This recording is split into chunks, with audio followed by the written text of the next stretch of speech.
बंधुगण स्वागतम आज एक प्रमुख खबर शुणु। पन्नारे आदिवासी महिला 3 हीरा होती।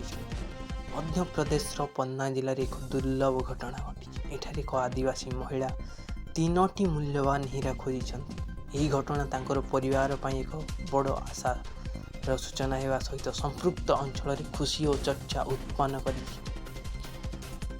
प्रथम हीरार ओजन 1.48 क्यारेट, द्वितीय हीरा 0.20 क्यारेट और तृतीय हीरा 0.07 क्यारेट अच्छी। यही हीरा गुड़ी को निकटस्थ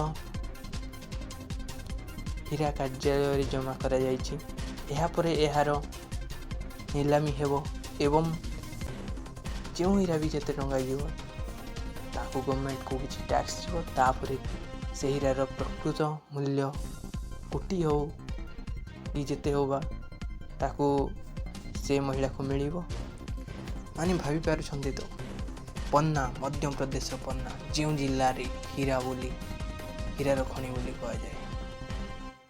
तो आज ये थिला एक ब्रेकिंग न्यूज जहाँ आपण को जनइबार थिला। तो मु आशा करुच्ची आपण को भल लगी।